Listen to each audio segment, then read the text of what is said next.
മുത്തശ്ശൻ ആദ്യമായിട്ട് വീട് പണിത് പൂർത്തിയാക്കിയതിനു ശേഷം വീട്ടുകാരെയൊക്കെ വീട് കാണിക്കുവാനായിട്ട് കൊണ്ടുവന്ന ആ ഒരു നിമിഷവും ഇപ്പോൾ മുത്തശ്ശൻ അവസാനമായിട്ട് ആ ഒരു വീട് കാണുന്ന നിമിഷവും കൂടി ഒന്നിച്ച് കാണിക്കുകയാണ്. മുത്തശ്ശനും ലിഫ്റ്റിലെ ഒരു ബട്ടണൊക്കെ ഞെക്കി കഴിയുമ്പോഴത്തേക്കും സീക്രട്ട് ആയിട്ടുള്ള റൂമൊക്കെ തുറന്നു വരുമെന്ന് പറഞ്ഞ് ഒരു വീഡിയോയും ചെയ്തിട്ടുണ്ടായിരുന്നു. ഇപ്പോൾ ഫാമിലിയിലുള്ള എല്ലാവരും കൂടി ചേർന്നിട്ട് ആ ഒരു സീക്രട്ട് റൂമിലേക്കൊക്കെ എത്തിയിട്ടുണ്ടെങ്കിൽ പോലും അവിടെ ഒന്നും തന്നെ കാണുവാനായിട്ട് സാധിക്കുന്നുണ്ടായിരുന്നില്ല.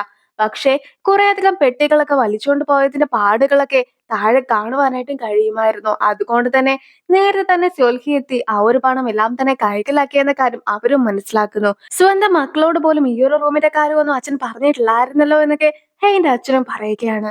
സത്യം പറ, നിങ്ങൾ എന്റെ അച്ഛന്റെ പണമൊക്കെ കൈക്കലാക്കിയതിനു ശേഷം അച്ഛനെ കൊന്നതല്ലേ? അതുകൊണ്ട് തന്നെ ഇനി ഒരു നിമിഷം പോലും നിങ്ങൾ ഈ വീട്ടിൽ നിൽക്കുവാനായിട്ട് പാടില്ല എന്നൊക്കെ പറഞ്ഞ് ബ്യോംചെയും സൊൽഹിനെ പുറത്താക്കുവാനൊക്കെ ശ്രമിക്കുന്നു. ഞാൻ ഈ ഒരു വീട്ടിൽ നിയമപരമായിട്ട് തന്നെ നിൽക്കുന്ന ഒരാളാണ്. കഴിഞ്ഞ 20 വർഷമായിട്ട് നമ്മൾ ഒന്നിച്ചല്ല ഈ വീട്ടിൽ താമസിച്ചിട്ടുണ്ടായിരുന്നത്. പിന്നെ ഇപ്പോൾ എന്തിനാണ് നിങ്ങൾ പ്രശ്നമൊക്കെ ഉണ്ടാക്കുന്നതെന്നാണ് സ്യോൽഹിയും ചോദിക്കുന്നതൊക്കെ. സ്യോൽഹിയുടെ കാര്യത്തിൽ നമുക്കിപ്പോൾ ഒന്നും തന്നെ ചെയ്യുവാനായിട്ട് സാധിക്കുകയില്ല. കോടതിയുടെ ഉത്തരവുണ്ടെങ്കിൽ മാത്രമേ ഇവിടെ നമുക്ക് ഇറക്കി വിടുവാനായിട്ട് സാധിക്കുകയുള്ളൂ എന്നാണ് ഇപ്പോൾ ഹ്യുൻവു പോലും പറയുന്നത്. ഹെയ്നും ഇപ്പോൾ തിരിച്ച് മുത്തശ്ശന്റെ റൂമിലേക്കൊക്കെ എത്തിയതിനു ശേഷം അവൾ കൊടുത്ത പേനയൊക്കെ അവളും ഒന്ന് ഞെക്കി നോക്കുന്നു. അപ്പോഴാകട്ടെ അതിൽ നിന്ന് മുത്തശ്ശന്റെ സൗണ്ടൊക്കെയാണ് അവളും കേൾക്കുന്നത്. ഹെയ്നോട് നേരിട്ട് കണ്ട് സംസാരിക്കാനായിട്ട് ഒരുപാട് ആഗ്രഹം ഉണ്ടായിരുന്നെങ്കിലും ഈ ഒരു വഴിയിലൂടെയെങ്കിലും അവളോട് സംസാരിക്കാനായിട്ട് സാധിച്ചതിൽ മുത്തശ്ശൻ നന്ദി പറയുന്നതായിരുന്നു ആ ഓഡിയോയിൽ ഉണ്ടായിരുന്നതും. ജീവിച്ച സമയത്തെല്ലാം തന്നെ പണത്തിന് പിന്നാലെ നടന്നത് കൊണ്ട് തന്നെ ഫാമിലിനെ പോലും ശരിക്കും നോക്കുവാനായിട്ട് സാധിച്ചില്ല. ആ ഒരു കുറ്റബോധമൊക്കെ ഇപ്പോൾ മുത്തശ്ശന്റെ ഉള്ളിലുണ്ട്. ഞാനും ജീവിതകാലം മുഴുവൻ ഉണ്ടാക്കിയ സ്വത്തൊക്കെ നഷ്ടപ്പെട്ടു പോകാതിരിക്കുവാനായിട്ട് അതെല്ലാം തന്നെ സ്വരുക്കൂട്ടി വെച്ചിരിക്കുകയായിരുന്നു. അങ്ങനെ അതെല്ലാം തന്നെ കൂട്ടിക്കൂട്ടി വെച്ച് തന്നെ എന്റെ ജീവിതം അവസാനിച്ചു. പക്ഷെ നിങ്ങൾക്കും ആ ഒരു അവസ്ഥ ഒരിക്കലും ഉണ്ടാകുവാനായിട്ട് പാടില്ല. ഞാൻ നിങ്ങളെ എല്ലാവരെയും ഒരുപാട് സ്നേഹിക്കുന്നു. നിങ്ങളും എന്നോട് ക്ഷമിക്കണമെന്നൊക്കെ പറഞ്ഞുകൊണ്ടായിരുന്നു മുത്തശ്ശനും വോയിസൊക്കെ അവസാനിപ്പിച്ചിട്ടുമുണ്ടായിരുന്നത്. അങ്ങനെ ഇരിക്കെ മുത്തശ്ശന്റെ അടക്കം ഇപ്പോൾ നടത്തിയിരിക്കുകയാണ്. ഹെയ്ൻ ഒറ്റയ്ക്കിരിക്കുമ്പോഴത്തേക്കും ഹെയ്ന്റെ അടുത്തേക്ക് ഹ്യുൻവു കൂടി എത്തുകയാണ്. ഇപ്പോൾ ആകട്ടെ മരണത്തിന്റെ ഒരു റിഹേഴ്സലൊക്കെ നടക്കുന്നതായിട്ടാണ് എനിക്ക് തോന്നുന്നതെന്നാണ് അവളും അറിയിക്കുന്നത്. ഇപ്പോൾ കുഴികുത്തി മൂടിയതിനു ശേഷം പിന്നീട് എല്ലാവരും തന്നെ തിരിച്ച് വീട്ടിലേക്കൊക്കെ പോകുന്നതായിരിക്കും. ഇപ്പോൾ തന്നെ അവർ ആകെ വിഷമിച്ചിരിക്കുകയാണ്. ഈ ഒരു സമയത്ത് എന്റെ മരണം കൂടി സംഭവിക്കുകയാണെങ്കിൽ അവരാകെ തകർന്നും പോകുന്നതായിരിക്കും. ഡോക്ടർ പറഞ്ഞ 3 മാസമൊക്കെ കഴിഞ്ഞിരിക്കുന്നു. ഏത് നിമിഷം വേണമെങ്കിലും ഞാൻ മരിക്കാം. ഇന്ന് രാത്രി വേണമെങ്കിലും ഞാൻ മരിക്കാം. അതുകൊണ്ട് തന്നെ ഇവർ എന്നെ കുറിച്ച് ഓർത്ത് കരയാതെ ഇരിക്കുവാനായിട്ട് ഇനിയും ജീവിച്ചിരിക്കണമെന്നാണ് ഞാൻ ആഗ്രഹിക്കുന്നതെന്ന് ഹെയ്നും ഹ്യുനുവിനെ അറിയിക്കുന്നു. ഇപ്പോഴുള്ള കാലാവസ്ഥയും പക്ഷികളും എല്ലാം തന്നെ കാണുവാൻ സുന്ദരമായിരിക്കുന്നു. അതുകൊണ്ട് തന്നെ എനിക്ക് ജീവിക്കണമെന്നൊക്കെ അവൾ പറയുമ്പോഴത്തേക്കും ഹ്യുനുവും കരയുകയായിരുന്നു. സ്യോൽഹിയും ഉൺസിങ്ങിനെയും കൂട്ടിക്കൊണ്ട് ഒരു സേഫിന്റെ ഒക്കെ മുൻപിൽ എത്തിയിരിക്കുകയാണ്. അങ്ങനെ അതിന്റെ ഡോർ തുറക്കുമ്പോഴാകട്ടെ ഒരുപാട് പണമൊക്കെ കൂട്ടി വെച്ചിരിക്കുന്നതായിരുന്നു അവനും കാണുന്നത്. മുത്തശ്ശനും പണ്ട് മുതലേ നടന്ന കാര്യങ്ങളെല്ലാം തന്നെ ഷൂട്ട് ചെയ്ത് വെച്ചിട്ടുണ്ടായിരുന്നല്ലോ. അങ്ങനെ ഇരിക്കെ മുത്തശ്ശൻ ആദ്യമായി വീട് പണിത സമയത്തും സീക്രട്ട് റൂമൊക്കെ കാണിച്ചു കൊടുത്ത ഒരു വീഡിയോ ഒക്കെ സ്യോൽഹിയും കണ്ടിട്ടുണ്ടായിരുന്നു. അങ്ങനെ ആയിരുന്നു ആ ഒരു പണമൊക്കെ അവിടെ ഉണ്ടെന്ന് സ്യോൽഹി മനസ്സിലാക്കിയതും. നിന്നെ ഞാൻ ഒരുപാട് സ്നേഹിക്കുന്നുണ്ടെന്നൊക്കെ നിന്നോട് പറഞ്ഞതല്ലേ? ഈ ഒരു പണം എല്ലാം തന്നെ നിന്നെ സേഫ് ആക്കി മാറ്റുന്നതായിരിക്കുമെന്ന് കൂടി സൊലിഹ അറിയിക്കുന്നു. യുനുവിന്റെ അച്ഛനും ഹെയിന്റെ അച്ഛനെ കുറിച്ചൊക്കെയാണ് സംസാരിക്കുന്നത്. മകൾ ഒരു അസുഖക്കാരിയാണ്. അങ്ങനെ ഇരിക്കെ അച്ഛനും മരിച്ചുപോയി. ഈ ഒരു സിറ്റുവേഷൻ എങ്ങനെയൊക്കെയാണ് അയാളും ഹാൻഡിൽ ചെയ്യുക എന്നൊക്കെ അച്ഛൻ ചോദിക്കുമ്പോഴത്തേക്കും ചേട്ടനാകട്ടെ അതിലും വലിയ മറ്റൊരു പ്രശ്നത്തെ കുറിച്ചൊക്കെ ആയിരുന്നു സംസാരിക്കുന്നത്. മുത്തശ്ശനും 21% ഷെയർ ആയിരുന്നു സോൽഹിനെ വിശ്വസിച്ച് ഏൽപ്പിച്ചിട്ടുണ്ടായിരുന്നത്. ഇപ്പോൾ മുത്തശ്ശൻ മരിച്ചത് കൊണ്ട് തന്നെ ആ ഒരു ഷെയർ എല്ലാം തന്നെ ഡയറക്റ്റ് ആയിട്ട് മുത്തശ്ശന്റെ ഫാമിലിക്ക് ലഭിക്കും. ഉൺസിങ്ങിന് നേരത്തെ ഉണ്ടായിരുന്നത് 59.1% ഷെയർ ആയിരുന്നു. ഇപ്പോഴാകട്ടെ അത് 38.1% ഷെയർ ആയിട്ട് കുറഞ്ഞു. ഹെയിന്റെ ഫാമിലിയുടെ കുറെ സ്വത്തൊക്കെ മരവിപ്പിച്ചു വെച്ചിട്ടുണ്ടല്ലോ.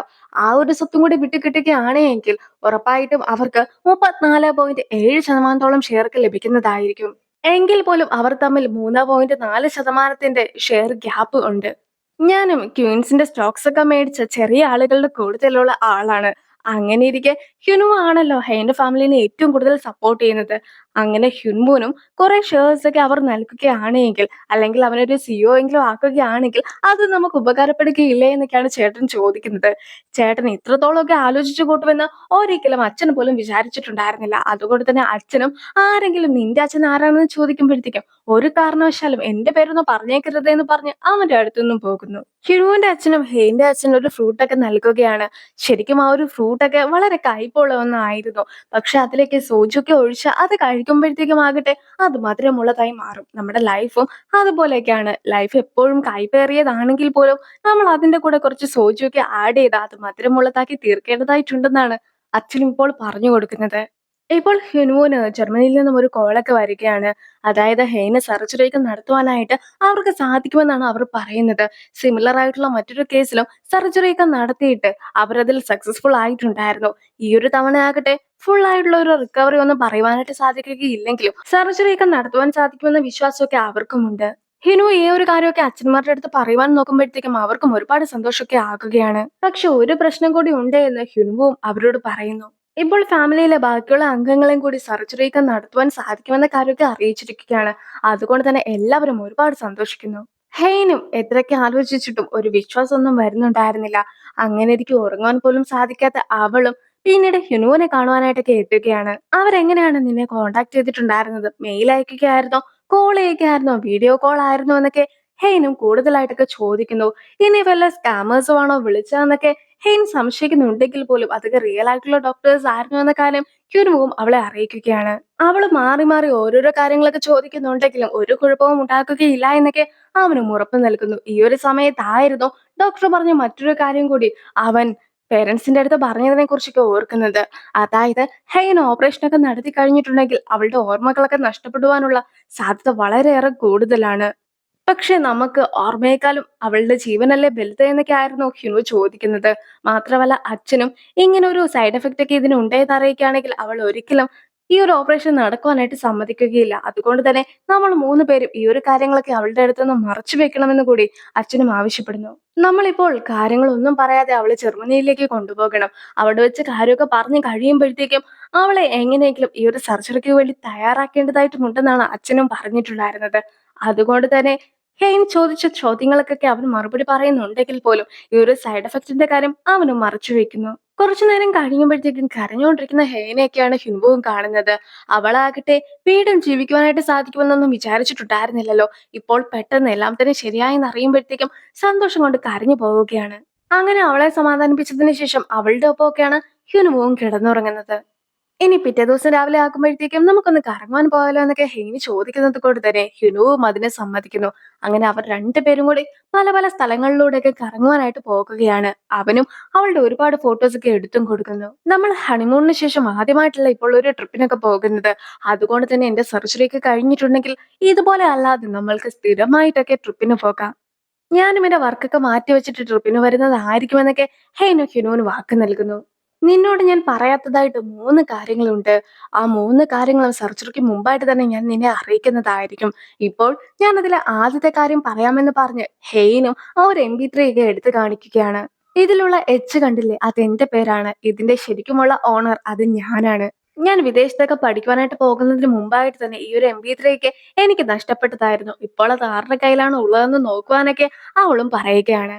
പക്ഷെ എന്ത് ചെയ്യാനാണ്? നിനക്ക് ഞാൻ ആരുമല്ലായിരുന്നല്ലോ. പിന്നെ ഇനിയാണെങ്കിലും നീ അതൊന്നും ഓർത്ത് വിഷമിക്കേണ്ട കാര്യമില്ല. ഞാനും പുതിയൊരു ഞാനായിട്ടായിരിക്കും ഇനി തിരിച്ചു വരിക എന്നൊക്കെയാണ് ഹെയ്നും പറയുന്നത്. അപ്പോൾ നമുക്ക് നല്ലൊരു രീതിയിൽ ജീവിക്കാനും സാധിക്കുമെന്നൊക്കെ അവൾ പറഞ്ഞതിന് ശേഷം മറ്റൊരു കാര്യം കൂടി പറയുകയാണ്. അതായത് ഞാൻ ചെറുപ്പത്തിൽ വെള്ളത്തിലൊക്കെ അപകടത്തിൽപ്പെട്ട സമയത്ത് എന്നെ ഉൻസിങ് ആയിരുന്നു രക്ഷിച്ചിട്ടുണ്ടായിരുന്നത്. ഞങ്ങളും ഒരുപക്ഷെ വിധിയാൽ ഒന്നിക്കപ്പെട്ടവരായിരിക്കുമോ എന്നൊക്കെ അവളും സംശയിക്കുന്നു. അത് കേൾക്കുമ്പോഴത്തേക്കും ഹിനുവിനും കുറച്ചൊക്കെ അസൂയ തോന്നുകയാണ്. നിന്നോട് ഇതൊക്കെ പറയുവാൻ അവൻ എന്ത് ധൈര്യം ഉണ്ടായിരുന്നു എന്നൊക്കെയാണ് ഹിനു ചോദിക്കുന്നത്. അതിനിപ്പോ എന്താ ഇത്രയ്ക്ക് കുഴപ്പം? നമുക്ക് നമ്മുടേതായിട്ടുള്ള ഒരു ലവ് സ്റ്റോറി ഒക്കെ ഉണ്ടായിരുന്നില്ല എന്ന് ഹെയിലും ചോദിക്കുന്നു. നിന്നെ ആദ്യമായിട്ട് കണ്ട സമയത്ത് ഈ ഒരു കുട്ടി ഈ സ്കൂളിലാണോ പഠിക്കുന്നത്? എന്തൊരു കഷ്ടമാണ്. ഈ സമയത്ത് തന്നെ എനിക്ക് സ്കൂളിൽ നിന്നും പോകേണ്ടതായിട്ട് വന്നല്ലോ എന്നൊക്കെ ആയിരുന്നു അവനെക്കുറിച്ചും ഹെയ്ൻ ആലോചിച്ചിട്ടുണ്ടായിരുന്നത്. അവൾ ഏത് രീതിയിലുള്ള ചെരുപ്പായിരുന്നു, ഏത് രീതിയിലുള്ള സോക്സ് ആയിരുന്നു ഇട്ടിട്ടുണ്ടായിരുന്നതെന്നെല്ലാം തന്നെ ഹ്യുനു അന്ന് തന്നെ നോട്ട് ചെയ്ത് വെച്ചിട്ടുണ്ടായിരുന്നു. അവളുടെ ഹെയർ സ്റ്റൈൽ പോലും അവൻ ഓർമ്മയുണ്ടായിരുന്നു. ആദ്യമായിട്ട് അവളെ കണ്ട സമയത്താകട്ടെ എന്റെ സ്വപ്നത്തിലെ പെൺകുട്ടീനെ ഞാൻ കണ്ടുമുട്ടിയെന്നായിരുന്നു അവന് തോന്നിയതും. പിറ്റേ ദിവസം മുതൽ ആ ഒരു സ്കൂളിലെ പലയിടങ്ങളിലൂടെയും അവളെ അന്വേഷിച്ചും അവൻ നടന്നിട്ടുണ്ടായിരുന്നു. അവളുടെ പേരൊന്നും അവൻ ശ്രദ്ധിച്ചിട്ടില്ലായിരുന്നത് കൊണ്ട് തന്നെ ആ ഒരു MP3യുമായിട്ട് അവളെ അന്വേഷിച്ച് ശരിക്കും ഒരു സിൻഡ്രല്ലേനെ അന്വേഷിച്ച് പ്രിൻസ് നടന്നതുപോലെ താനും നടന്നിട്ടുണ്ടായിരുന്നു എന്നൊക്കെയാണ് ഹിനുവും പറയുന്നത്. അതിനെല്ലാം ശേഷം നമ്മൾ കണ്ടുമുട്ടി. പിന്നീട് നമ്മൾ പ്രണയിച്ചു, വിവാഹം കഴിച്ചു, ഡിവോഴ്സ് ചെയ്തു. എന്നിട്ട് പോലും വീണ്ടും നമ്മളിപ്പോൾ ഒന്നിച്ചിട്ടുണ്ടെങ്കിൽ അതാണ് യഥാർത്ഥത്തിലുള്ള വിധിയെന്ന് കൂടി അവനും അറിയിക്കുന്നു. ഇതുവരെ നമ്മൾ നിന്നതുപോലെ തന്നെ നമുക്ക് തുടർന്ന് നിൽക്കാം.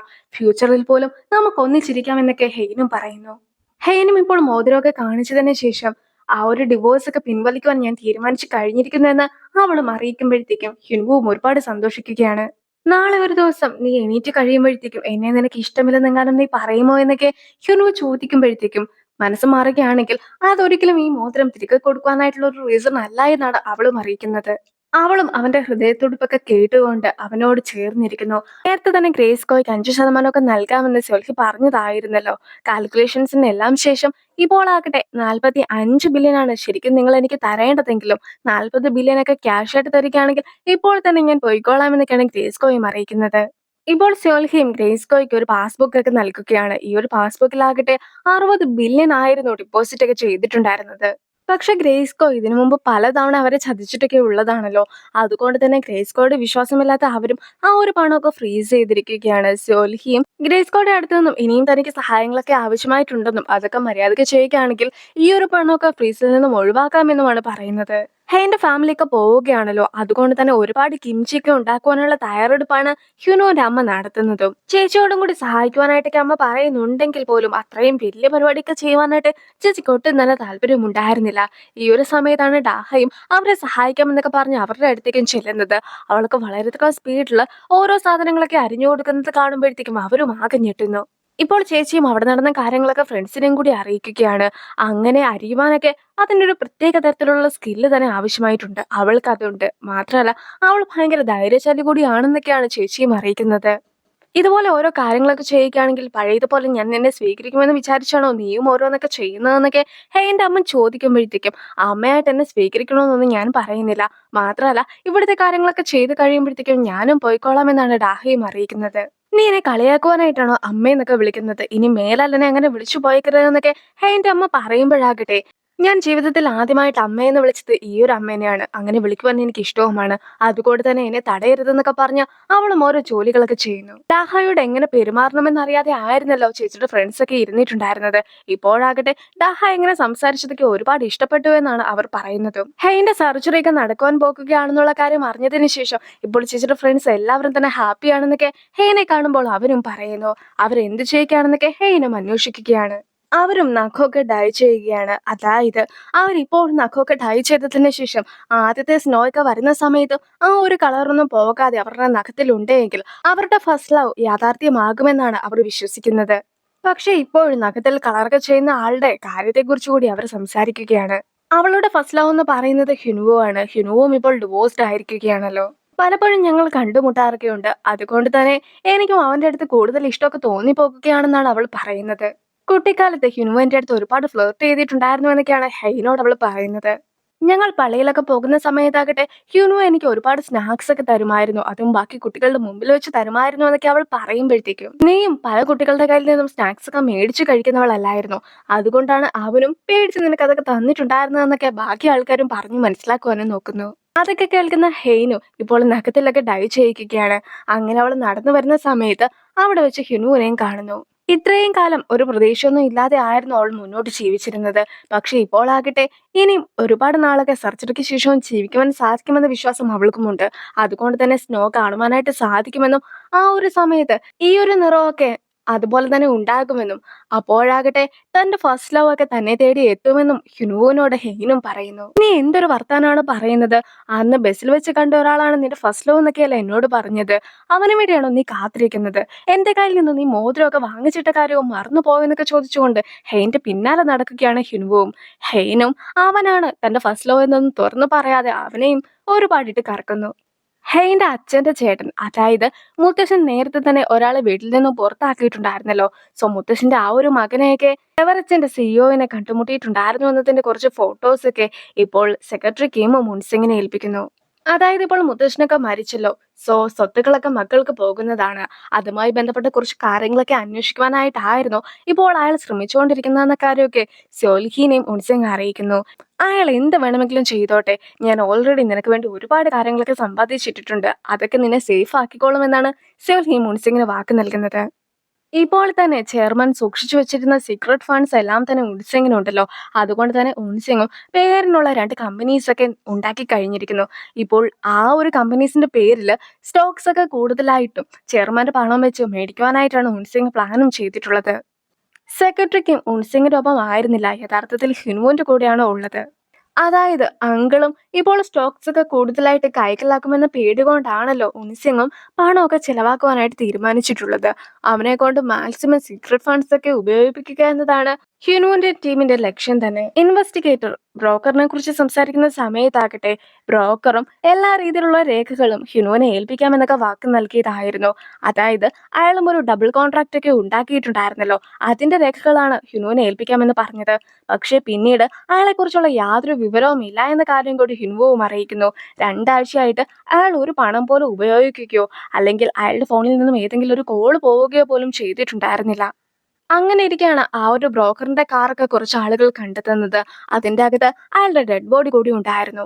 സ്യോൽഹി ഒരുപാട് പണമൊക്കെ നൽകിയിട്ടുണ്ടായിരുന്നത് കൊണ്ട് തന്നെ ഇപ്പോൾ ഗ്രേസ്കോ ഉള്ളതും സ്യോൽഹിയുടെ ടീമിൽ തന്നെയാണ്. അങ്ങനെ സ്യോൽഹി പറഞ്ഞത് പ്രകാരം ഇപ്പോൾ ഹ്യുനുവിന്റെ നാട്ടിലേക്ക് എത്തിയിരിക്കുകയാണ് ഗ്രേസ്കോയും. ഹെയിന്റെ അമ്മയും ഹ്യുനുവിന്റെ അമ്മയും കൂടി ചേർന്ന് പണിയെടുക്കുന്നതൊക്കെ കാണുമ്പോഴത്തേക്കും ഗ്രേസ്കോയ്ക്ക് സഹിക്കുവാനാകാതെ അവരുടെയൊക്കെ മുഖത്തിന് ആകെ മാറ്റമുണ്ട് എന്നും അതുകൊണ്ട് തന്നെ നല്ല ട്രീറ്റ്മെന്റിന്റെ ആവശ്യമുണ്ട് എന്നും പറഞ്ഞ് അവരെ ട്രീറ്റ്മെന്റ് ചെയ്യിക്കുന്നു. അങ്ങനെ അവരുടെ അടുത്ത് നിന്നും ഹെയിന്റെ സർജറിക്ക് ജർമ്മനിയിലെ ഒരു ഹോസ്പിറ്റലിൽ വെച്ച് നടക്കുന്നതായിരിക്കുമെന്നും എത്രയും വേഗം അതിനുള്ള തയ്യാറെടുപ്പുകളൊക്കെ ചെയ്തുകൊണ്ടിരിക്കുകയാണെന്നുള്ള കാര്യമൊക്കെ ഗ്രേസ്കോയും അറിയുന്നു. കൗൺസിലറും വ്യോംജനെ കണ്ടതിന് ശേഷം എനിക്ക് ഇതിനോടൊരു കാര്യമൊക്കെ പറയുവാനായിട്ടുണ്ട്, രാത്രി നമുക്ക് കണ്ടുമുട്ടിയാലോ എന്നൊക്കെ അവളോടും ചോദിക്കുകയാണ്. അങ്ങനെ അവർ രാത്രി കണ്ടുമുട്ടുന്ന സമയത്താകട്ടെ ഞാൻ നാളെ പോകുകയാണെന്നൊക്കെ വ്യോമിച്ച് പറയുമ്പോഴത്തേക്കും അതുകൊണ്ടായിരുന്നു ഇന്ന് രാത്രി തന്നെ കണ്ടുമുട്ടാമെന്ന് ഞാനും പറഞ്ഞിട്ടുണ്ടായിരുന്നതെന്നാണ് കൗൺസിലറും അറിയിക്കുന്നത്. നീ അന്ന് എനിക്ക് മൽബറി തന്നപ്പോൾ തന്നെ എനിക്ക് കാര്യം മനസ്സിലായതാണ്. പക്ഷെ എനിക്ക് ഒരുപാട് കാര്യങ്ങളൊക്കെ ചെയ്യുവാനായിട്ടുണ്ട്. എന്റെ കുറെ അധികം സ്വത്തുക്കളും റിയൽ എസ്റ്റേറ്റിന്റെ കാര്യങ്ങളും സ്റ്റോക്സിന്റെ കാര്യങ്ങളും ബോൺസിന്റെ കാര്യങ്ങളും അങ്ങനെ പല കാര്യങ്ങളും എനിക്ക് ചെയ്തു തീർക്കുവാനുണ്ട്. അതിന്റെ ഇടയ്ക്ക് ഇതിനെക്കുറിച്ചൊന്നും ഓർക്കുവാൻ പോലും എനിക്ക് നേരമില്ല. എനിക്കിതിനു മുമ്പ് 3 ഭർത്താക്കന്മാരുണ്ടായിരുന്നു. ഇത്രയേറെ ഭാരങ്ങളൊക്കെ ഞാൻ ചുമക്കുന്നത് കൊണ്ട് തന്നെ എനിക്കും ഇതൊന്നും അക്സെപ്റ്റ് ചെയ്യുവാനായിട്ട് സാധിക്കുകയില്ല എന്നൊക്കെ അവൾ പറയുമ്പോഴത്തേക്കും നീ ഇത് സ്വീകരിച്ചേ മതിയാകൂ എന്ന് പറഞ്ഞുകൊണ്ട് അവനും അവൾക്കൊരു കവറൊക്കെ നൽകുകയാണ്. അത് കാണുമ്പോഴത്തേക്കും ലവ് ലെറ്റർ ആയിരിക്കുമെന്നാണ് അവൾ വിചാരിക്കുന്നത്. പക്ഷെ അതിലാകട്ടെ അവളുടെ അച്ഛൻ മരിച്ചു പോയത് കൊണ്ട് തന്നെ കുറച്ച് പണമൊക്കെ ആയിരുന്നു ഉണ്ടായിരുന്നത്. അതായത് അവിടുത്തെ നാട്ടിലെ ആൾക്കാരൊക്കെ മരിച്ചു കഴിയുമ്പോഴത്തേക്കും സ്വാഭാവികമായിട്ടും ഒരു കവറിൽ കുറച്ച് പണമൊക്കെ ഇട്ടിട്ട് അവരുടെ റിലേറ്റീവ്സിന് കൊടുക്കുന്നത് ഒരു പതിവാണ്. ആദ്യം വ്യോമിച്ചത് സ്വീകരിക്കാതൊക്കെ ഇരിക്കുന്നുണ്ടെങ്കിലും എത്രത്തോളം പണമുള്ളവരായാലും മരിച്ചു കഴിഞ്ഞിട്ടുണ്ടെങ്കിൽ ഒട്ടും തന്നെ പണം ഇല്ലാതെ ആയിരിക്കും അവരുടെ ജീവിതമൊക്കെ തുടങ്ങുക. ഈ ഒരു പണം ഉപയോഗിച്ചുകൊണ്ട് അദ്ദേഹത്തിന്റെ ഫ്രണ്ട്സിന്റെ കൂടെ ഫുഡൊക്കെ കഴിക്കുവാനായിട്ട് സാധിക്കട്ടെ എന്നൊക്കെ അവൻ പറയുമ്പോഴത്തേക്കും അതൊക്കെ കേൾക്കുന്ന വ്യോമിച്ചയുടെയും കണ്ണുകളൊക്കെ നിറയുന്നു. ഈ ഒരു സമയത്ത് അവന്റെ കയ്യിലുണ്ടായിരുന്ന ടവൽ കൂടി വ്യോമിച്ചയ്ക്ക് നൽകിയിട്ടാണ് അവൻ പോകുന്നത്. പോകുന്നതിന് മുമ്പുള്ള ചർച്ചയിലാണ് ഹെയിന്റെ ഫാമിലിക്ക് ഉള്ളത്. അങ്ങനെയിരിക്കെ സൂചോളാകട്ടെ ഞാൻ ഇവിടെ തന്നെ നിൽക്കുവാനായിട്ടാണ് തീരുമാനിച്ചിട്ടുള്ളതെന്നാണ് അവരോട് പറയുന്നത്. ഇത്രയും കാലം സൂചോളിനെ നോക്കി വളർത്തിയിട്ടുണ്ടായിരുന്നത് പേരൻസ് ആണല്ലോ. അതുകൊണ്ട് തന്നെ സൂചോളും ഇനി മുതൽ സ്വന്തം കാലിൽ നിൽക്കുവാനായിട്ട് തീരുമാനിച്ചിരിക്കുന്നു. ഇനി ഹെയിനോട് ഈ ഒരു കാര്യത്തെക്കുറിച്ചൊക്കെ ചോദിക്കുമ്പോഴത്തേക്കും ഹെയിനും തിരിച്ചു വീട്ടിലേക്കൊന്നും മടങ്ങി പോകുവാനായിട്ട് തീരുമാനിച്ചിട്ടുണ്ടായിരുന്നില്ല. ഹ്യുൻവുവും ഒരു അപ്പാർട്ട്മെന്റ് ഒക്കെ മേടിച്ചിട്ടുണ്ടല്ലോ. അതാകട്ടെ ജർമ്മനിക്ക് പോകുന്ന എയർപോർട്ടിന്റെ തൊട്ടടുത്ത് തന്നെയാണ്. അതുകൊണ്ട് തന്നെ അവിടെ കുറച്ചുനാൾ താമസിച്ചതിന് ശേഷം പിന്നീട് ഡയറക്റ്റായിട്ട് ജർമ്മനിയിലേക്ക് പോകുവാനായിട്ടായിരുന്നു അവളുടെയും പ്ലാൻ. ഹ്യുനുവോ കൂടി ഹെയിന്റെ ഒപ്പം താമസിക്കുവാനായിട്ട് തയ്യാറാണെന്നൊക്കെ പറഞ്ഞ് കഴിയുമ്പോഴത്തേക്കും പേരൻസും അതിനൊക്കെ സമ്മതിക്കുന്നു. ഇപ്പോൾ സ്യോൽഹിയുടെ അടുത്തേക്കൊക്കെ തിരിച്ചെത്തിയ ഗ്രേസ്കോയും അവർ നാളെ തന്നെ മടങ്ങി വരുമെന്ന കാര്യമൊക്കെ സ്യോൽഹിയോടും പറയുകയാണ്. ഇനി ഡാഹൈനെ കണ്ടതിനെ കുറിച്ച് കൂടി സംസാരിക്കുന്നു. സ്യോൽഹിയുടെ ആളുകളെല്ലാം തന്നെ ഡാഹൈനെ ശ്രദ്ധിക്കുന്നുണ്ടായിരുന്നു. അവളും പാതിരാത്രി ടാക്സിയിൽ ബുദ്ധന്റെ പ്രതിമയുമായിട്ട് എത്തിയതിനെ കുറിച്ചെല്ലാം തന്നെ സ്യോൽഹിയും അറിഞ്ഞു കഴിഞ്ഞിരിക്കുന്നു എന്ന കാര്യമൊക്കെ ഗ്രേസ്കോയും ഡാഹയോട് പറയുന്നു. നീ എന്തിനാണ് മടങ്ങി വന്നതെന്നൊക്കെ ഗ്രേസ്കോ ഡാഹയുടെ അടുത്ത് ചോദിച്ച സമയത്താകട്ടെ എന്നെ ഞാനായി കണ്ട് സ്നേഹിച്ച ഒരേ ഒരാൾ അവൻ മാത്രമാണ്. അങ്ങനെ ഇരിക്കെ സൂചോളിനെ ചതിച്ചിട്ട് പോകുവാനായിട്ട് തനിക്ക് സാധിക്കുമായിരുന്നില്ല എന്നാണ് ഡാഹയെ നൽകിയ മറുപടിയും. സൂചോളിനെ ശരിക്കും ഡാഹയെ സ്നേഹിക്കുന്നുണ്ടായിരുന്നു എന്ന കാര്യമൊക്കെ ഗ്രേസ്കോ പറയുമ്പോഴത്തേക്കുമാണ് ഇതുകൊണ്ടാണ് ഒരിക്കലും മനുഷ്യരെ വിശ്വസിക്കാനായിട്ട് പാടില്ല എന്ന ആളുകൾ പറയുന്നതെന്നാണ് സ്യോൽഹിയും പറയുന്നത്. ഹ്യുൻവോ ഒരുപാട് കഷ്ടപ്പെട്ടതിന് ശേഷമാകട്ടെ ജർമ്മനിയിലെ ഒരു ഹോസ്പിറ്റലിൽ ഹെയിന്റെ സർജറിയൊക്കെ നടത്താമെന്ന് ഏറ്റിട്ടുണ്ട്. അവരും അടുത്ത ആഴ്ച തന്നെ സർജറിക്ക് പോകുകയാണെന്നുള്ള കാര്യമൊക്കെ ഗ്രേസ്കോ സ്യോൽഹിനെ അറിയിക്കുമ്പോഴത്തേക്കും അതുവഴിയെ നടന്നു വന്നിട്ടുണ്ടായിരുന്ന ഉൻസിങ്ങും ഇതിനെക്കുറിച്ചൊക്കെ കേൾക്കുന്നു. അങ്ങനെ ഗ്രേസ്കോ പോകുവാനായിട്ട് തുടങ്ങുന്ന സമയത്താകട്ടെ അവൾ ഏത് ഹോസ്പിറ്റലിലാണ് സർജറി നടത്തുന്നതെന്നുള്ള എല്ലാ ഡീറ്റെയിൽസും കണ്ടെത്തുവാനായിട്ട് ഉൻസിങ്ങും ഗ്രേസ്കോനെ ഏൽപ്പിക്കുന്നു. കഴിഞ്ഞ 20 വർഷമായിട്ട് ഹെയിന്റെ അടുത്ത് ഒരുപാട് ശത്രുതയൊക്കെ വെച്ചിട്ടായിരുന്നല്ലോ അമ്മ പെരുമാറിയിട്ടുണ്ടായിരുന്നത്. അതുകൊണ്ട് തന്നെ ഇപ്പോൾ സ്നേഹത്തിലൊക്കെ പെരുമാറുന്ന സമയത്ത് പോലും അമ്മയ്ക്കത് ശരിക്കും സാധിക്കുന്ന കൂടി ഉണ്ടായിരുന്നില്ല. മാത്രമല്ല ഇപ്പോഴും അമ്മയ്ക്ക് ഒരുപാട് കുറ്റബോധമുണ്ടെന്നൊക്കെ ഹെയിനോടും അമ്മ പറയുകയാണ്. നമുക്കിനിയും കുറേ സമയമൊക്കെ ബാക്കിയുണ്ടല്ലോ. അതുകൊണ്ട് തന്നെ പതിയെ പതിയെ അമ്മയും സ്വഭാവമൊക്കെ മാറ്റിയാൽ മതി. ഞാനും അതുവരെ കാത്തിരിക്കാമെന്ന് അവളും പറയുകയാണ്. നീ ജർമ്മനിയിലൊക്കെ പോയിട്ട് വന്നതിന് ശേഷം എല്ലാ കാര്യങ്ങളും ശരിയാകും. നമുക്ക് പിന്നീട് ഹാപ്പി ആയിട്ടൊക്കെ ജീവിക്കാമെന്ന് അമ്മയും അറിയിക്കുന്നു. സൂചോൾ തിരിച്ചു വരുന്നില്ല എന്നൊക്കെ ഓർക്കുമ്പോഴത്തേക്കും അച്ഛനും ഹ്യുനുവിന്റെ അച്ഛനോട് ഒരു കാര്യം പറയുകയാണ്. സൂചോളിനെ ഇവിടെ നിർത്തിയിട്ട് പോകുവാനാണ് എനിക്ക് ഏറ്റവും വിഷമമുള്ള കാര്യം.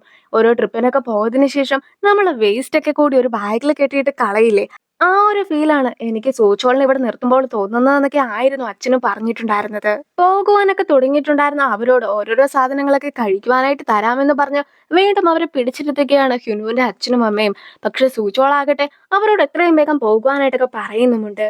ഇപ്പോഴെല്ലാവരും കൂടി ഹെയ്നെ ഹ്യുനുവിനെ യാത്രയാക്കുന്നു.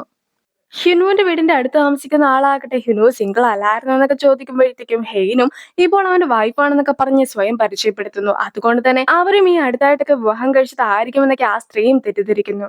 ആ സ്ത്രീ ആകട്ടെ ബാക്കിയുള്ള ആൾക്കാരുടെ അടുത്ത് നമ്മൾ പുതിയതായിട്ട് വിവാഹം കഴിച്ചാണെന്നൊക്കെ പറയും. അതുകൊണ്ട് തന്നെ നമുക്കും അതുപോലെയൊക്കെ പെരുമാറാമെന്നാണ് ഹെയ്ൻ പറയുന്നത്. പുതിയതായിട്ട് വിവാഹം കഴിഞ്ഞവരാകട്ടെ പല സമയങ്ങളിലും തൊട്ടുകൊണ്ടേയിരിക്കും. ചിലപ്പോൾ കൈകളായിരിക്കും, ചിലപ്പോൾ കാലുകളായിരിക്കും, ചിലപ്പോൾ തോളുകളായിരിക്കും. അങ്ങനെ ഏതൊരു നിമിഷവും തൊട്ടുകൊണ്ടൊക്കെ ഇരിക്കുന്നവരാണ് അവർ എന്നൊക്കെയാണ് അവളും പറഞ്ഞു കൊടുക്കുന്നത്. മാത്രമല്ല എപ്പോഴും ഒന്നിച്ചായിരിക്കും ഉണ്ടാക്കുക. ഒരുമിച്ച് ദിവസമൊക്കെ സ്പെൻഡ് ചെയ്യിക്കും, ഒരുപാട് സന്തോഷിക്കുകയൊക്കെ ചെയ്യും. അവരും ഒരുപാട് നല്ല മെമ്മറീസ് ഒക്കെ ഉണ്ടാക്കുമെന്നാണ് അവൾ പറയുന്നത്. ഹ്യുൻവുവും ബേസ്ബോളൊക്കെ കളിക്കുവാനായിട്ട് നിൽക്കുന്ന സമയത്താകട്ടെ എന്തിനാണ് നീ ഈ ഒരു ഗെയിമൊക്കെ കളിക്കുന്നതെന്ന് ഹ്യുൻവുവിനോട് ഹെയ്നും ചോദിച്ചിട്ടുണ്ടായിരുന്നു. ആ ഒരു സമയത്തും പല പല കാര്യങ്ങളൊക്കെ ലൈഫിൽ കൊഴിഞ്ഞു മറിഞ്ഞൊക്കെ നിൽക്കുന്ന സമയത്ത് ഒരേ ഒരു കാര്യത്തിൽ മാത്രം ഫോക്കസ് ചെയ്യുക എന്നതിന് വേണ്ടിയിട്ടാണ് താനും ഇതൊക്കെ കളിക്കുന്നതെന്നായിരുന്നു അവനും പറഞ്ഞത്. അതായത് ലൈഫിൽ ഒരുപാട് പ്രശ്നമൊക്കെ ഉണ്ടാകുന്ന സമയത്ത് ഈ ഒരു ബോളിൽ തന്നെ ശ്രദ്ധിച്ചിരിക്കുമ്പോഴത്തേക്കും കോൺസെൻട്രേഷൻ കൂടുമെന്നാണ് അവൻ ഉദ്ദേശിച്ചതും. ആ ഒരു സമയത്ത് അവളും ഇപ്പോൾ നിന്റെ കോൺസെൻട്രേഷൻ ഏതൊരു കാര്യത്തിലാണ് ഉള്ളത് എന്നൊക്കെ അവനോടും ചോദിക്കുകയാണ്. അവളെ രക്ഷിക്കുവാനെന്ന മറുപടിയൊക്കെ ആയിരുന്നു അവനും അവൾക്ക് നൽകിയിട്ടുണ്ടായിരുന്നത്. സൂചോൾ ഹ്യുനുവിന്റെ നാട്ടിൽ തന്നെ തുടരുവാനായിട്ടാണ് തീരുമാനിച്ചിട്ടുള്ളത്. ഇനി ഹ്യുനുവിന്റെ ഒപ്പമാണ് ഹെയ്ൻ താമസിക്കുന്നത്. ഒടുവിലായിട്ട് ഹെയ്ന്റെ അച്ഛനും അമ്മയുമാണ് തിരിച്ച് ഈ വീട്ടിലേക്കൊക്കെ വരുവാനായിട്ട് പോകുന്നതെന്നൊക്കെ സ്യോൽഹിയുടെ അടുത്ത് ഗ്രേസ്കോ പറയുമ്പോഴത്തേക്കും അവർ മടങ്ങി വരുന്നതായിരിക്കും അവർ ഏറ്റവും കൂടുതൽ ഇനി ദുഃഖിക്കുന്ന ഒരു കാര്യമെന്നായിരുന്നു സ്വൽഹി മറുപടിയും പറഞ്ഞത്. ഓഫീസിൽ വെച്ച് ഹിനുവിനെ കാണുന്ന ഉൺസിങ്ങും ഹെയ്ന് സർജറിയൊക്കെ നടക്കുവാൻ പോകുന്ന കാര്യമൊക്കെ അറിഞ്ഞിട്ടുണ്ടായിരുന്നു എന്നൊക്കെ പറയുകയാണ്. മാത്രമല്ല അവൾക്ക് സൈഡ് എഫക്റ്റ് ഒക്കെ ഉണ്ടാകുമല്ലോ, ആ ഒരു കാര്യം അവളുടെ അടുത്തുനിന്ന് മറച്ചു വെക്കുന്നതാണ് കൂടുതൽ നല്ലത്. അവൾ അതൊക്കെ അറിയുകയാണെങ്കിൽ ഒരിക്കലും ഈ ഒരു സർജറിക്ക് സമ്മതിക്കുകയില്ല എന്ന കാര്യം കൂടി ഉൺസിങ് എടുത്തു പറയുന്നു. ഹെയിന്റേതും ഹ്യൂമുന്റേതുമായിട്ടുള്ള എല്ലാ സാധനങ്ങളും വീട്ടിൽ നിന്നും ഇപ്പോൾ ഉൺസിങ് മാറ്റുന്നു. ഇപ്പോൾ ക്വീൻസിന്റെ ഡിപ്പാർട്ട്മെന്റ് സ്റ്റോറിലേക്കൊക്കെ ഹെയ്നും എത്തിയിരിക്കുകയാണ്. അവളും ഇത്രയും നാളും സിഒ ആയിട്ടൊക്കെ ആയിരുന്നു അവിടെ എത്തിയിട്ടുണ്ടായിരുന്നെങ്കിലും ഇപ്പോഴാകട്ടെ സാധനങ്ങളൊക്കെ മേടിക്കുവാനായിട്ടാണ് എത്തിയിട്ടുമുള്ളത്. ഇതിനു മുമ്പ് ഒരിക്കൽ കുട്ടികളൊക്കെ ഓടി നടക്കുന്നതും അതുപോലെ തന്നെ കുറെ അധികം ആൾക്കാർ റെസ്റ്റ് ചെയ്യുന്നതും ഒക്കെ കണ്ട് അവളും അവിടെ ഉണ്ടായിരുന്ന സോഫാസ് ഒക്കെ എടുത്തു മാറ്റിയിട്ടുമുണ്ടായിരുന്നു. അതായത് ആളുകൾ ഒന്നും തന്നെ റെസ്റ്റ് ചെയ്യാൻ പാടില്ല, എല്ലാവരും ഓടി നടന്ന് ഷോപ്പിംഗ് ഒക്കെ നടത്തണമെന്നായിരുന്നു അവളും എന്ന് പറഞ്ഞത്. ഇപ്പോൾ അവളും സെക്രട്ടറിനായും കൂടി ചേർന്നിട്ട് ഒരുപാട് ഷോപ്പിംഗ് ഒക്കെ നടത്തി കഴിഞ്ഞിരിക്കുന്നു. അങ്ങനെ ഷോപ്പിംഗ് ഒക്കെ ചെയ്ത് പോകാനായിട്ട് തുടങ്ങുന്ന സമയത്താണ് പെർഫ്യൂമിന്റെ മണവും വരുന്നത്. അവളും എന്തായാലും നമുക്ക് പെർഫ്യൂം കൂടി മേടിച്ചാലോ എന്നൊക്കെ ചോദിക്കുമ്പോഴാകട്ടെ ഇതൊക്കെ അവളുടെ തന്നെ സ്ട്രാറ്റജി ആയിരുന്നു എന്ന കാര്യമാണ് ഇപ്പോൾ സെക്രട്ടറിനെ അറിയിക്കുന്നത്. ആളുകളെ കൊണ്ട് കൂടുതൽ സാധനങ്ങളൊക്കെ മേടിപ്പിക്കുക എന്നതായിരുന്നു അതിന്റെ പിന്നിലെ ലക്ഷ്യം. പക്ഷെ ഇപ്പോഴാകട്ടെ ഒരുപാട് പണമൊക്കെ ചിലവാക്കിയതിലും അവൾക്ക് മൊത്തത്തിലൊരു മടുപ്പൊക്കെ തോന്നുകയാണ്. നേരത്തെ എങ്ങനെയായിരുന്നു അവിടെ ഉണ്ടായിരുന്നത് അതുപോലെയൊക്കെ പഴയ രീതിയിലേക്ക് മാറ്റുവാനായിട്ടാണ് ഹെയ്നും ആഗ്രഹിക്കുന്നത്. ആളുകൾക്ക് റെസ്റ്റ് ചെയ്യുവാനും കുട്ടികൾക്ക് കളിക്കുവാനും സാധിക്കുന്ന ഒരു സ്ഥലമൊക്കെ ഉണ്ടാക്കി കൊടുക്കുക, കൂടുതൽ ആൾക്കാരൊക്കെ വന്ന് റെസ്റ്റ് ചെയ്യുക, ഹാപ്പി ആയിട്ടൊക്കെ മടങ്ങി പോകുക. അങ്ങനെയൊക്കെ അവൾ പറയുമ്പോഴത്തേക്കും അവൾ തന്നെയാണോ ഇത് പറയുന്നതെന്നുള്ള സംശയമായിരുന്നു സെക്രട്ടറിനായിരിക്കും. ആളുകൾ ബ്രെയിൻ സർജറി ഒക്കെ ചെയ്ത് കഴിയുമ്പോഴത്തേക്കും അവരുടെ ഓർമ്മശക്തി പോകുന്നതായിട്ടൊക്കെ ഞാൻ കേട്ടിട്ടുണ്ട്. അതുപോലെ വല്ലതും നിനക്ക് സംഭവിക്കുമോ എന്ന് സെക്രട്ടറിനെ ചോദിക്കുമ്പോഴാകട്ടെ ഞാൻ ഇതിനേക്കാളും കുറച്ചുകൂടി ബെറ്റർ ആയിട്ടുള്ള ഒരാളായിട്ട് മടങ്ങിയെത്തുന്നതായിരിക്കുമെന്നൊക്കെ അവളും പറയുന്നു. ഇപ്പോൾ ചേട്ടന്റെ വൈഫും തിരികെ എത്തിയിരിക്കുകയാണ്. അമ്മയും എന്താണ് പ്രശ്നം എന്നൊക്കെ ചോദിക്കുന്ന സമയത്താകട്ടെ ചേട്ടനോട് തന്നെ എന്താണ് കാര്യമെന്ന് തുറന്നു പറയുവാനായിട്ടാണ് ഇപ്പോൾ വൈഫും അറിയിക്കുന്നത്. കഴിഞ്ഞ തവണ ഞാൻ എന്റെ ഫ്രണ്ട്സിന്റെ കൂടെ ഗെയിമൊക്കെ കളിക്കുവാനായിട്ട് രാത്രി പോയിട്ടുണ്ടായിരുന്നു. പക്ഷെ ഇവളുടെ അടുത്താകട്ടെ ഞാൻ ഒരു മരിച്ച ചടങ്ങിന് പോകുകയാണെന്നായിരുന്നു പറഞ്ഞിട്ടുണ്ടായിരുന്നതെന്നൊക്കെ ചേട്ടനും അമ്മേനെ അറിയിക്കുന്നു. അതല്ല കാര്യമെന്നൊക്കെ വൈഫ് പറയുമ്പോഴാകട്ടെ ചേട്ടൻ ഗെയിം കളിക്കുവാനായിട്ട് മേടിച്ച സാധനങ്ങളൊക്കെ തന്നെ വൈഫ് കണ്ടിട്ടുണ്ടാകുമെന്ന് ചേട്ടനും തെറ്റിദ്ധരിക്കുന്നു. പക്ഷെ അതുമല്ല എന്നാണ് വൈഫ് പറയുന്നത്. ഏറ്റവും ഒടുവിലായിട്ട് യഥാർത്ഥത്തിലുള്ള കാര്യം നീ തന്നെ പറയുന്ന ചേട്ടൻ പറയുമ്പോഴായിരുന്നു ഞങ്ങൾ സേവിങ്സിന് വേണ്ടി സൂക്ഷിച്ചു വെച്ചിരുന്ന പണമെല്ലാം തന്നെ ഇവനെടുത്ത് സ്റ്റോക്സിലൊക്കെ ഇൻവെസ്റ്റ് ചെയ്തു. ആ ഒരു പണമൊക്കെ ഇപ്പോൾ നഷ്ടപ്പെട്ടിരിക്കുന്നു എന്നാണ് വൈഫും അമ്മയോട് പറയുന്നത്. അമ്മയും ഇപ്പോൾ അവന്റെ 2 കൊടുത്തതിന് ശേഷം നിനക്ക് ഇപ്പോഴും വൈകിയിട്ടില്ല. ഇപ്പോഴെങ്കിലും ഇവനെ ഉപേക്ഷിച്ച് പോകുന്നതാണ് നിനക്ക് നല്ലതെന്നൊക്കെയാണ് വൈഫിന്റെ അടുത്തും പറയുന്നത്. വൈഫിനെ സപ്പോർട്ട് ചെയ്ത് അമ്മ സംസാരിക്കുന്നത് കൊണ്ട് തന്നെ അവന്റെ 2 കിട്ടിക്കോട്ടെ എന്നൊക്കെ വൈഫും വിചാരിക്കുന്നു. ഹെയ്നും ഒരു ബിൽഡിംഗ് ഒക്കെ വാങ്ങി ചേട്ടന് കട തുടങ്ങുവാനായിട്ട് കൊടുത്തിട്ടുണ്ടായിരുന്നല്ലോ. പക്ഷെ ഇപ്പോൾ ആ ബിൽഡിംഗ് ഒക്കെ നോക്കിയതിനു ശേഷം ഹെയ്ന്റെ അച്ഛനാകട്ടെ ഹെയ്ൻ ആ ബിൽഡിംഗ് മൊത്തത്തോടെ അച്ഛന് നൽകുവാനായിട്ട് തീരുമാനിച്ചിട്ടുണ്ടെന്നുള്ള കാര്യമൊക്കെ അറിയിക്കുന്നു. അച്ഛൻ എന്ന് പറയുന്നത് ഹ്യുനോയുടെ അച്ഛനാണ് കേട്ടോ. ഒരു കട മാത്രമായിരുന്നു അവർക്ക് ഉണ്ടായിരുന്നതെങ്കിൽ ഇപ്പോഴാകട്ടെ ആ ബിൽഡിംഗ് മൊത്തത്തിലൊക്കെ കിട്ടിയ സന്തോഷത്തിലാണ് എല്ലാവരും ഉള്ളത്. വൈഫിന്റെ അടുത്തും ഈ ഒരു കാര്യമൊക്കെ ചേട്ടൻ പറയുമ്പോഴാകട്ടെ വൈഫും പല പല കാര്യങ്ങളൊക്കെ ചേട്ടന്റെ അടുത്തും ചെയ്യുവാനായിട്ട് ആവശ്യപ്പെടുന്നു. അച്ഛനെയും അമ്മേനെയും കൂടി സോപ്പിടുവാനായിട്ട് ചേട്ടനും ചേച്ചിയും എത്തിയിരിക്കുകയാണ്. അതായത് ഒരു ബിൽഡിംഗ് മൊത്തത്തിലൊക്കെ ഹെയ്നിപ്പോൾ അച്ഛന് നൽകുവാനായിട്ട് ഉദ്ദേശിച്ചിട്ടുണ്ടല്ലോ. അതിന്റെ താഴത്തെ നിലയിൽ ഞാനൊരു ഫിറ്റ്നസ് ക്ലബ്ബ് കൂടി തുടങ്ങിക്കോട്ടെ എന്നാണ് ചേട്ടൻ ചോദിക്കുന്നത്. ഇനി ചേച്ചിയും നിലവിലെ ചേച്ചിയുടെ കടയൊക്കെ ഉള്ള സ്ഥലത്ത് നിന്നും ആ ഒരു കടയൊക്കെ മാറ്റിയിട്ട് ഈ ഒരു ബിൽഡിംഗിലേക്ക് മാറിക്കോട്ടെ എന്നാണ് ചോദിക്കുന്നത്. പക്ഷെ ചേട്ടനാകട്ടെ വർഷങ്ങളായിട്ട് ബോക്സിംഗ് ക്ലബ്ബ് ഒക്കെ നടത്തി വരുന്നതാണ്. ഇതുവരെയായിട്ടും ചേട്ടൻ വാടകയൊന്നും കൊടുത്തിട്ടില്ല. അതുകൊണ്ട് തന്നെ ഇനി അങ്ങനെ ഉഴപ്പി നടന്നാലൊന്നും പറ്റുകയില്ല. ഇനി മുതൽ കൃത്യമായിട്ട് തന്നെ നീ എനിക്ക് വാടകയൊക്കെ തന്നോണം. പിന്നെ ചേച്ചിയുടെ കാര്യം പറയുകയാണെങ്കിൽ 1 മില്യൺ ആണ് താഴത്തെ ഫ്ലോറിന് മേടിക്കുവാനായിട്ടൊക്കെ ഉദ്ദേശിക്കുന്നത്. എല്ലാ മാസവും 1 മില്യൺ തരുവാനായിട്ട് തയ്യാറാണെങ്കിൽ ചേച്ചിക്ക് താഴത്തെ ഫ്ലോറൊക്കെ എടുത്തിട്ട് കട നടത്താമെന്ന് അമ്മയും പറയുന്നു. നിങ്ങൾ എന്റെ മക്കളാണെങ്കിൽ പോലും കടയൊക്കെ നടത്തുന്ന സമയത്താകട്ടെ ഒരു വാടകക്കാരനും മുതലാളിയും തമ്മിലുള്ള ഒരു ബന്ധം മാത്രമേ നമ്മൾ തമ്മിൽ പാടുള്ളൂ എന്നൊക്കെ അച്ഛനും കർശനമായിട്ട് തന്നെ പറയുന്നു. ക്രിസ്മസിനുള്ള തയ്യാറെടുപ്പുകളൊക്കെയാണ് ഇപ്പോൾ കടയിൽ നടന്നുകൊണ്ടിരിക്കുന്നത്. അതായത് ഒക്ടോബർ ഇപ്പോൾ ആയിട്ടുള്ളെങ്കിൽ പോലും വളരെയധികം നേരത്തെ തന്നെ ഓരോരോ സാധനങ്ങളൊക്കെ വിറ്റ് തുടങ്ങണമെന്നും അതിന്റെ അറേഞ്ച്മെന്റ്സ് ഒക്കെ ചെയ്യണമെന്നും ഹെയ്നും മുൻകൂട്ടി പറഞ്ഞിട്ടുണ്ടായിരുന്നു. ഇപ്പോഴാകട്ടെ അവര് ലൈറ്റ്സും മറ്റും ടെസ്റ്റ് ചെയ്യുന്നു. ഈ ഒരു കൂടെ മഞ്ഞും കൂടി പെയ്യുന്നത് കാണുമ്പോഴത്തേക്കും അവളും ഇത് ശരിക്കുമുള്ളതാണോ എന്നൊക്കെ സംശയിക്കുകയാണ്. കുറച്ചുകൂടി കഴിയുമ്പോഴത്തേക്കും ചെയ്യുവാനുള്ള കാര്യങ്ങളുടെ റിഹേഴ്സലാണ് ഇപ്പോൾ നടന്നുകൊണ്ടിരിക്കുന്നതെന്നും ഞാനൊന്ന് നോക്കിയിട്ടൊക്കെ വരാമെന്ന് പറഞ്ഞുകൊണ്ട് സെക്രട്ടറിനായും അവിടെ നിന്ന് പോകുന്നു. ആ ഒരു സമയത്തായിരുന്നു അതുവഴി ഹ്യുനുവും എത്തിയിട്ടുണ്ടായിരുന്നത്. മഞ്ഞൊക്കെ കാണണമെന്ന് നിനക്ക് ഒരുപാട് ആഗ്രഹമല്ലായിരുന്നോ? അതുകൊണ്ട് തന്നെ നിന്റെ സ്വപ്നം യാഥാർത്ഥ്യമായിരിക്കുകയാണെന്നൊക്കെ എന്റെ അടുത്ത് ഹ്യുനുവ് പറയുമ്പോഴത്തേക്കും ഞാൻ ആഗ്രഹിക്കുന്ന ഓരോരോ കാര്യങ്ങളായിട്ട് നടന്നുകൊണ്ടിരിക്കുകയാണ്. അതുകൊണ്ട് തന്നെ എന്റെ ഫസ്റ്റ് ലവും ട്രൂ ആകുന്നതായിരിക്കുമെന്നൊക്കെ അവളും പറയുന്നു. ആരാണ് ആ ഒരാളെന്നൊക്കെ അറിയുവാനായിട്ട് ഹ്യുനുവിന് ഒരുപാട് ആഗ്രഹമുണ്ടായിരുന്നു. അങ്ങനെ ഇരിക്കെ തന്നെ രണ്ടാമത്തെ സീക്രട്ട് ഒക്കെ തുറന്നു പറയുവാനായിട്ട് അവളും തയ്യാറെടുക്കുന്നു. നീ പണ്ട് വർക്കൊക്കെ കഴിഞ്ഞിട്ടുണ്ടെങ്കിൽ ഈ ഒരു നമ്പർ ബസ്സിലല്ലേ പോകാറുള്ളത്? ബാക്കിലെ വിൻഡോ സീറ്റിന്റെ അടുത്തായിട്ടല്ലേ ഇരിക്കാറുള്ളത് എന്നൊക്കെ അവൾ ചോദിക്കുമ്പോഴത്തേക്കും അതേന്ന് മാത്രമായിരുന്നു അവൻ പറയുന്നത്. പക്ഷെ എന്താണ് സംഭവം എന്ന് അവന് മനസ്സിലായിട്ടും ഉണ്ടായിരുന്നില്ല. ദിവസവും 2 മണിക്കൂറിന്റെ അടുത്തൊക്കെ ആ ബസ്സും ഫോളോ ചെയ്ത് ഞാൻ വന്നിട്ടുണ്ടായിരുന്നു എന്ന് അവൾ പറയുമ്പോൾ പോലും അവൻ ഒന്നും മനസ്സിലാക്കാതെയൊക്കെ നിൽക്കുന്നു. ആ ആൾ നീയാണെന്ന് അവൾ പറയുമ്പോഴത്തേക്കും ആ ആൾ ഞാനാണെന്ന് പറഞ്ഞ് അവൻ നിൽക്കുന്നതൊക്കെ കാണുമ്പോഴത്തേക്കും എങ്ങനെയാണ് നിനക്ക് SNUവിൽ നിന്നും ഗ്രാജുവേഷൻ ഒക്കെ ലഭിച്ചിട്ടുണ്ടായിരുന്നതെന്നൊക്കെ അവളും ചോദിക്കുകയാണ്. അപ്പോൾ മാത്രമായിരുന്നു അവളുടെ ഫസ്റ്റ് ലവ് താനാണെന്നുള്ള സത്യമൊക്കെ ഹിൻവുവും മനസ്സിലാക്കുന്നത്. ശരിക്കും ലൈറ്റിന്റെ മാത്രം റിഹേഴ്സലൊക്കെ നോക്കുവാനായിട്ടായിരുന്നു അവിടെ ഉണ്ടായിരുന്ന ആളുകളൊക്കെ ശ്രമിച്ചിട്ടുണ്ടായിരുന്നതെങ്കിലും ഹ്യുനുവോ ആയിരുന്നു അതിലെ മെയിൻ ആളുടെ അടുത്ത് ചെന്നിട്ട് സ്നോയുടെ കൂടി റിഹേഴ്സൽ ഒന്ന് നടത്തി നോക്കണം. ഒരു പക്ഷെ സ്നോയൊക്കെ ഇട്ട് കഴിയുമ്പോഴത്തേക്കും ആളുകൾ തെന്നി വല്ലതും വീണാലോ എന്നൊക്കെ അയാളോടും ചോദിച്ചിട്ടുണ്ടായിരുന്നത്. അതുകൊണ്ടാണ് ഇപ്പോൾ ഇതുപോലെ സ്നോ ഒക്കെ വെച്ചിട്ട് ക്രിസ്മസ് ടൈമിൽ എങ്ങനെ ആഘോഷിക്കണം എന്നതിന്റെ റിഹേഴ്സലൊക്കെ നടത്തിയിട്ടുമുണ്ടായിരുന്നത്. സെക്രട്ടറി കിമ്മിന്റെ അടുത്ത് നിന്നും ഈ ഒരു കാര്യങ്ങളൊക്കെ അറിയുന്ന സെക്രട്ടറി നായാകട്ടെ അവരുടെ വിവാഹമോചനമൊക്കെ നടന്നിട്ടുണ്ടെങ്കിൽ പോലും ഒരു റീമാരേജിന്റെ മണമൊക്കെ അടിക്കുന്നുണ്ടല്ലോ എന്ന് കൂടി പറയുകയാണ്. ഹെയ്ന്റെ സർജറിക്ക് കഴിഞ്ഞിട്ടുണ്ടെങ്കിൽ ഹെയ്നും ഹിനുവും ഹാപ്പി ആയിട്ടൊക്കെ ജീവിച്ചോളുമല്ലോ എന്ന് വിചാരിച്ച് അമ്മ ഇരിക്കുമ്പോഴത്തേക്കും അച്ഛനും അങ്ങനെയല്ല സംഭവിക്കുവാനായിട്ട് പോകുന്നത്. സർജറി ഒക്കെ കഴിയുകയാണെങ്കിൽ ഹെയ്ന്റെ ഓർമ്മകളെല്ലാം തന്നെ അവൾക്ക് നഷ്ടപ്പെടുന്നതായിരിക്കുമെന്ന് കൂടി അമ്മേനെയും അറിയിക്കുന്നു. അവള് ജീവിച്ചിരിക്കുവാനായിട്ട് ഈ ഒരു കാര്യങ്ങളൊക്കെ രഹസ്യമാക്കി വെച്ചിരിക്കുകയാണെന്നൊക്കെ അച്ഛൻ പറയുമ്പോഴത്തേക്കുമായിരുന്നു സൂചോളും ഇതെല്ലാം തന്നെ കേൾക്കുന്നത്. ഇപ്പോൾ ഹെയിന്റെ അച്ഛനും ഈ ഒരു കാര്യങ്ങളെല്ലാം തന്നെ ഹെയിന്റെ അമ്മയോട് പറഞ്ഞിരിക്കുകയാണ്. നിങ്ങൾ പറഞ്ഞത് സത്യം തന്നെയാണ്. അവളും സർജറി ചെയ്യുക എന്നതാണ് ഏറ്റവും വലിയ കാര്യമെന്നൊക്കെ പറഞ്ഞുകൊണ്ട് അമ്മയും കരയുന്നു. ഹെയിനും ഹ്യുനുവും ജർമ്മനിയിലേക്കുള്ള യാത്രയിലാണ്. അതേസമയം ഉൺസിങ്ങും ഇപ്പോൾ ജർമ്മനിയിലേക്കൊക്കെ പുറപ്പെടുന്നു. ബ്രോക്കറുടെ മരണത്തെക്കുറിച്ചൊക്കെ എയർപോർട്ടിലുണ്ടായിരുന്ന ടിവിയിലൊക്കെ കാണിക്കുന്നുമുണ്ട്. ഹെയ്ൻ വളരെ ടെൻഷനിലാണെന്നൊക്കെ തോന്നുന്ന സമയത്ത് ഹ്യുനുവും അവളുടെ കയ്യിലൊക്കെ പിടിച്ചിട്ട് മൂന്നാമത്തെ രഹസ്യം എന്താണെന്ന് അവളോട് ചോദിക്കുന്നു. അത് റാക്കോണിന്റെ കാര്യമാണെന്ന് അവൾ പറയുമ്പോഴത്തേക്കും ഞാൻ ഒരുപാട് തവണ അവളെ കാണുവാനായിട്ടൊക്കെ ശ്രമിച്ചിട്ടുണ്ടായിരുന്നു. പക്ഷെ ഇതുവരെയായിട്ടും എനിക്ക് അവളെ ഓഫീസിൽ കാണുവാനായിട്ട് സാധിച്ചില്ല എന്നൊക്കെ അവൻ പറയുമ്പോഴത്തേക്കും അതൊക്കെ ഞാൻ ഉണ്ടാക്കി പറഞ്ഞൊരു കഥയായിരുന്നു എന്നാണ് അവളും പറയുന്നത്. അല്ലെങ്കിൽ തന്നെ അതുപോലത്തെ ഒരു ബിൽഡിങ്ങിൽ ആരെങ്കിലും റാക്കൂണിനൊക്കെ വളർത്തുമോ? ഞാൻ ഉണ്ടാക്കിയ ഒരു കഥയൊക്കെ പറഞ്ഞപ്പോഴത്തേക്കും നീ എങ്ങനെയാണ് അതൊക്കെ വിശ്വസിച്ചതെന്ന് അവൾ ചോദിക്കുമ്പോഴത്തേക്കും കഴിഞ്ഞ 4 വർഷമായിട്ട് അതൊക്കെ വിശ്വസിച്ചിട്ടായിരുന്നു ഞാനും ഇരുന്നിട്ടുണ്ടായിരുന്നതെന്നൊക്കെ അവനും അറിയിക്കുന്നു. ഹെയ്നും ഇപ്പോൾ ഹോസ്പിറ്റൽ റൂമിലേക്കൊക്കെ കയറുവാനായിട്ട് തുടങ്ങുമ്പോഴത്തേക്കും നിന്നോട് പറയാത്ത ഒരു രഹസ്യമൊക്കെ എന്റെ ഉള്ളിലും ഉണ്ടായിരുന്നു എന്നാണ് ഹിനുവോ പറയുന്നത്. ഈ ഒരു സർജറി ഒക്കെ നടന്നു കഴിയുകയാണെങ്കിൽ നിന്റെ ഓർമ്മ പോകുവാനുള്ള സാധ്യത വളരെയധികം കൂടുതലാണ്. നീ പരിചയപ്പെട്ട ആൾക്കാരും കണ്ട സ്ഥലങ്ങളും അനുഭവിച്ച മെമ്മറീസും എല്ലാം തന്നെ ഇല്ലാതാക്കുമെന്ന കാര്യമൊക്കെ ഇപ്പോൾ ഹെയിന്റെ അടുത്ത് ഹ്യുൻവുവും പറയുന്നു. പക്ഷെ നീ ജീവിച്ചിരിക്കുന്നതാണ് ഏറ്റവും വലിയ കാര്യമെന്നൊക്കെ അവൻ പറയുമ്പോഴത്തേക്കും ഇപ്പോൾ നടന്ന ഈ ഒരു കാര്യങ്ങളെല്ലാം തന്നെ ഒരു സ്വപ്നമായി കണ്ട് ഞാനും മറന്നോളാം എന്നൊക്കെ പറഞ്ഞുകൊണ്ട് അവളും അവിടെ നിന്ന് പോകുവാനായിട്ടൊക്കെ നോക്കുന്നു.